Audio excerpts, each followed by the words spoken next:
we want to convey to you that you have this non-physical contingency of interested parties in your well-being who are constantly, with forethought and foresight, acknowledging and therefore possibly influencing you to good moves and steps in the direction of what you're wanting.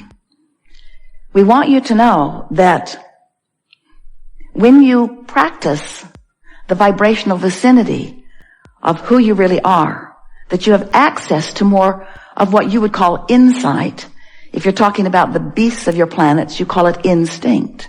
But what it really is that all day, every day, for as long as you have been in this physical body, you've been sifting and sorting and defining what you want, and you've been sending these precise, specific rockets of desire into what we've been calling your vibrational vortex. We've been calling it a vortex, which is a vibrational holding place for all expansion that you've discovered along your way.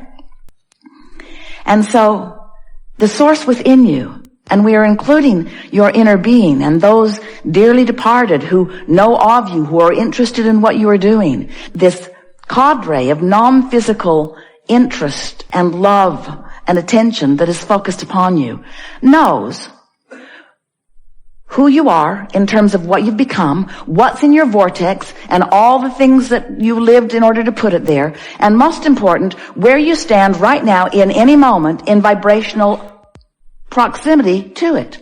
In other words, in maybe easier to understand words, we know where you are in relationship to what you want. We know what you want and where you are in relationship to what you want. We know what the path of least resistance is to lead you from where you are to what you are wanting.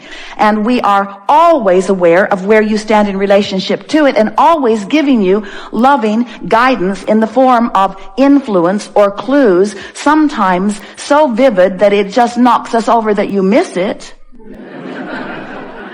Vivid, clear clues, path of least resistance guidance to help you to get from where you are to where you want to be on every subject that is important to you, all day, every day, no exception. And that's what we call the art of allowing.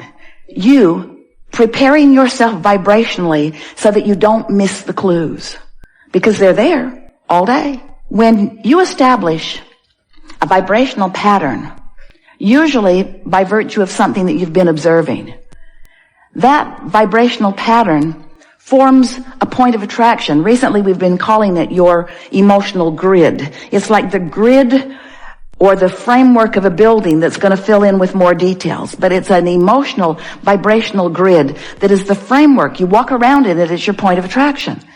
And then that grid fills in all day, every day, with things that match the grid, all kinds of manifestations. We want you to feel the power of this grid that is within you, and we want you to recognize that your emotions are always your indicator of what you've been doing, especially lately with your emotions. And your emotions are coming in response to what you've been thinking, what you've been giving your attention to. So the source within you is aware of who you are and what you want and where you are in relationship to it. But the source within you is only focused upon, and by source within you is such a broad label to define all of us non-physical interested parties in your well-being. You see, most of you don't get that. You haven't been focused upon all of this non-physical help that you have. Sometimes it takes someone croaking in order to get your attention. Sometimes somebody who's dear to you, who's important to you, has to reemerge into non-physical before you even start thinking about what they might be thinking about you. But it's our promise to you that once you turn your attention to this non-physical, group isn't a big enough word, of non-physical interest, and you start paying attention to the way you feel, and getting yourself as often as you can in vibrational vicinity so that you can hear the messages, so that you can read the clues. We're going to be talking today a lot about your grid filling in. Have you been hearing us? If you've been listening to us for a little while recently, we've been talking about the grid. Are you aware of it? Have you been listening to us for a while? Are you aware of the vortex? So the vortex is the vibrational, if you will, holding pattern, place is the wrong word, for the details of what you've been asking for. And you've been creating that vortex for a long time. And it stands as the potential manifestation for you. But most of it is still in vibrational form, ready to be manifested. It manifests when you are in a vibrational state that allows it to show itself to you in more than vibration. So think about it. Your vortex is giving you information all day, every day. The way you feel is your indication of your relationship with it. If you feel really good, you're in good vibrational proximity to your vortex. Now let's define your vortex. Your vortex is the vibrational equivalent of all that you have become. So it holds all of what you would call your wishes, your hopes, your dreams. We would call it your reality, your vibrational reality. Your vortex contains your inner being, the source within you. It is the expanded version of you. And as you stand in your physical beingness, in your happiest moments, you are in such alignment with that vortex that the vortex now begins moving into your experience. Now we've been saying, get into your vortex. Now we're saying to you, you are getting into your vortex, or your vortex is getting into you, but we would like you to form a sort of visual that your vortex is filled with all that you have become, all that you want, all that you have defined that you want. And as you find vibrational alignment with that, then you create a vibrational nucleus. You provide a vibrational environment. You cause yourself to be a vibrational grid that allows those details then to manifest in your experience. And the first manifestation is one of emotion. It's a feeling thing. It's that general thing that we are calling emotion. Emotion is about as general as it gets. Because in emotion, you're feeling. Have you ever felt something so powerfully and you want so much to convey what you're feeling to another with clarity enough that they can hear it and understand it, but you just can't find the words, but you really know how you feel. You know so clearly how you feel. You just can't put it into words. Well, we don't want you to try so hard to put it into words. Just rest with the general feeling, because as you rest with that general feeling, more will fill in. Then words will begin to come. And then ideas will begin to come. And then rendezvous will begin to come. Everything that happens in your experience is a rendezvousing with something experience. We just want to point out to you in this art of allowing environment that if you will put more emphasis upon the one thing that you have control over, and that is your personal relationship with your vortex, and if you are consciously aware of the contents of the vortex, and you are consciously aware of the power of the grid, now you've got everything that you need to put it all together. Now, formerly, we've been telling you the same thing for a while, just not in that easy to understand format. We've been saying to you that there are 3 steps to the process. Step 1 is ask. And life just through its contrast causes you to ask. And when you ask, you put it in the vortex, put it in the vortex, put it in the vortex, put it in the vortex, put it in the vortex. Step 2 is source answers. Well, in this context of what we just said to you today, this vortex is this becoming place, environment of all that you've asked for. The source within you literally becomes the vibrational equivalent of what you've been asking for. The book that we wrote a few years ago said, ask and it is given. Today we say, ask and the vortex becomes it. Ask and the vortex becomes what you've asked for. Now the next step, and the question that the Ask book erupted within so many of you is, all right, so I've asked and you say you have given, but where is it? I will sort of kind of accept, Abraham, because you seem credible in some ways, that when I have asked, it has been given, but if it has been given, where is it? And please don't tell me it's in the vortex. It's in the vortex. It's in the vortex, but the question is, how do you get it out of the vortex and into your experience? So we've been saying step 3 is, you got to get in the vortex. Step 3 is, you have to allow it, but we're giving you a clear way of defining that. Now we're saying to you, and you can hear this, can't you? That you have a vibrational grid going on all the time.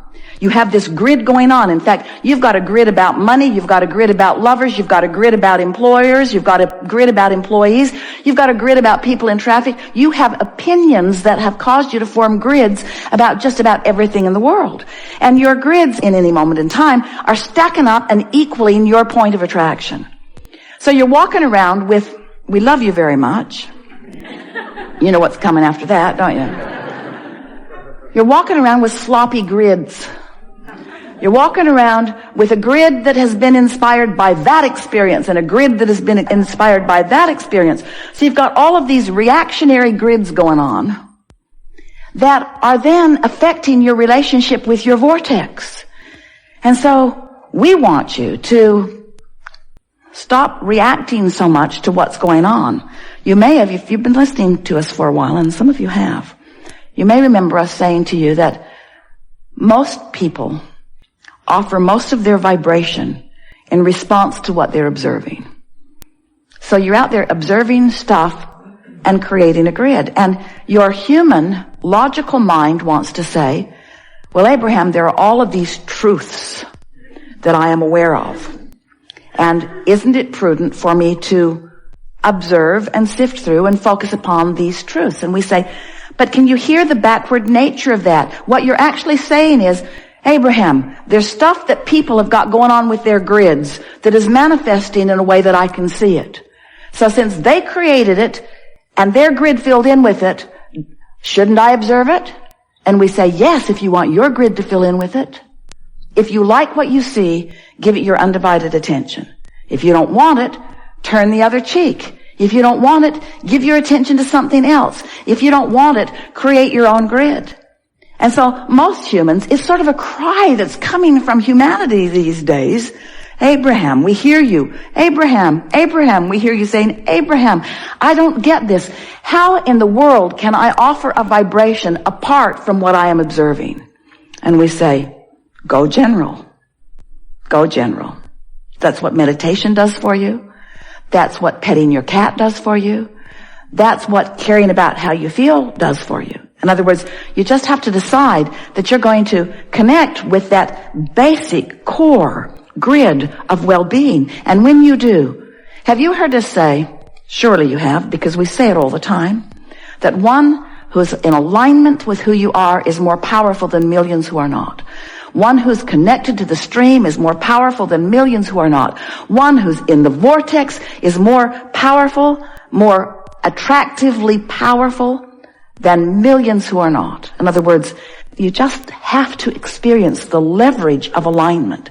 So today we're explaining to you that the reason that power, that clarity, that point of attraction comes on so strong and so clearly is that when you line up with that core grid, when you line up with the well-being that you were born with, when you line up with the vortex version of you, when you line up with the energy of the source within you and all that you've been asking for, when you line up with that, heaven and earth and all things in between begin moving in the direction of that which you are. In other words, your grid starts filling in. And people that don't understand vibration, people that don't understand attention and focus, people who don't understand that you've been doing vortex work and grid work, people who are watching from the outside would call you the lucky one. How come you always get that parking place right in front of the door? Why do people always treat you so well? Why do things always go so well for you? Why do you barely define that you want something and things start moving? Why do the good ideas come to you? Why do the great song lyrics come to you? Why do the great paintings flow through your fingertips? Why do the scientific equations occur to you and not to that one and that one who works far longer and far harder and stays up all night more often? How come you seem lazy to me, they'll say. You don't seem like you're working that hard. You don't seem like you're suffering at all. You don't seem like you're paying the price. You don't seem like you have earned it. You do not feel to me as if you deserve it, and yet all good things come to you. Why is that, they want to know. But your answer will fall on deaf ears, because you cannot give them the answer they seek, because they still believe that it's hard work and struggle. They still believe that it's paying a price. They do not understand that it's about alignment with the core goodness that you were born with, that will always be there for you, you see. And that's what we wish for you. When we talk about the art of allowing, we're talking about you finally figuring out a way to get your attention off of the things that are troubling and on the things that aren't. And in the beginning, that means there's going to be a lot of quiet time.